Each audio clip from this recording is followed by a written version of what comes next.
Selamat siang semuanya. Halo teman-teman, perkenalkan nama saya Damaisari Janroto. Saya dari PBI kelas 6A. Dalam video ini saya akan membahas tentang penelitian kualitatif dan kuantitatif. Kita akan lihat apa saja perbedaan dari antara keduanya. Lalu saya akan menjelaskan jenis-jenis penelitian yang biasa digunakan dalam bidang English Language Teaching atau ELF. Yang pertama, perbedaan penelitian kualitatif dan kuantitatif. Pertama, tujuan penelitian. Kualitatif bertujuan memahami fenomena secara mendalam, menggali makna, dan melihat realitas dari perspektif partisipan. Sedangkan kuantitatif bertujuan mengukur, menguji hipotesis, serta mencari hubungan antara variabel dan menghasilkan data yang bisa digeneralisasikan. Instrumen penelitian ini yaitu dari kualitatif, instrumennya adalah meneliti sendiri atau data dikumpulkan lewat wawancara, observasi, catatan lapangan, dokumen, atau rekaman. Sedangkan kuantitatif, instrumennya berupa angket, tes, kuesioner, lembar observasi yang terstruktur, dan perangkat statistik. Nah, datanya sendiri ada macam berbeda data dari kualitatif dan kuantitatif. Dari kualitatif sendiri datanya berupa data kata-kata, narasi, deskripsi, percakapan. Sedangkan kuantitatif itu datanya berupa angkat, skor, dan angket. Nah, ada analisa data dari kedua uji lab ini, dari kuantitatif dan kualitatif. Dari kualitatif yaitu analisisnya induktif, mencari pola, kategori, dan tema. Sedangkan kuantitatif analisisnya yaitu deduktif, menggunakan rumus seperti uji T, ANOVA, regresi, dan korelasi. Nah, hasil penelitiannya pun berbeda teman-teman.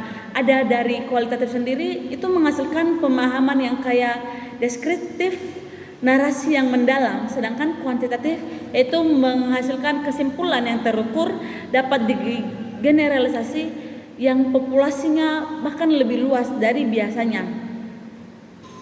Nah, bagian kedua yaitu penelitian kuantitatif eksperimen dengan satu kelas.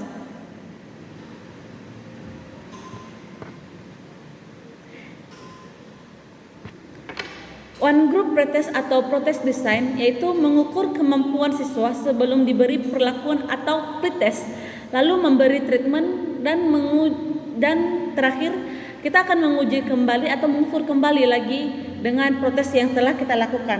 Nah, yang kedua, cocok untuk melihat peningkatan setelah treatment.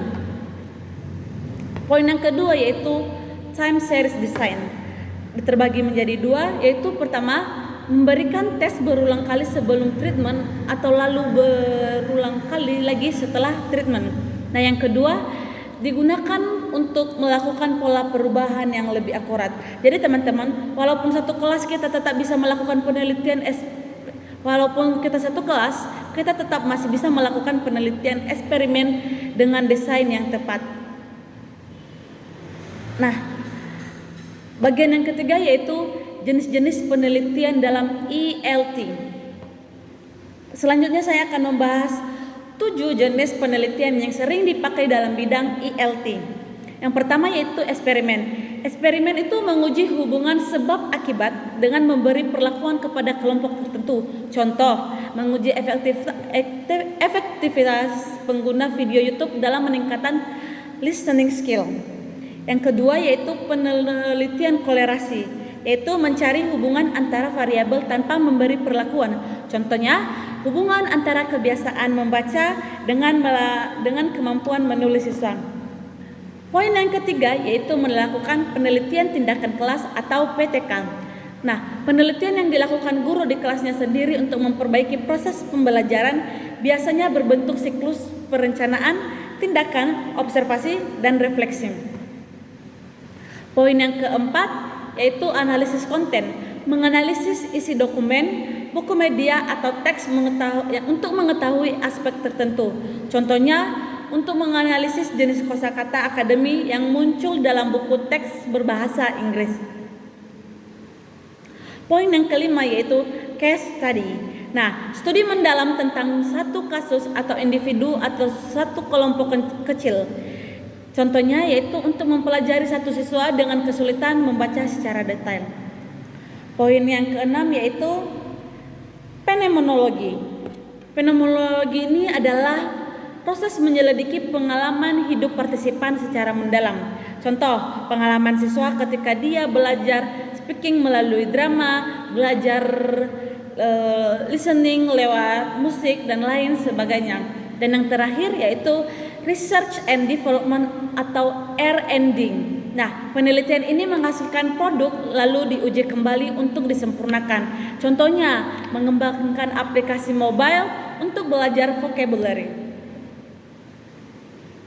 Nah, jadi teman-teman, kesimpulan dari sini yaitu penelitian kualitatif dan kuantitatif punya perbedaan yang jelas.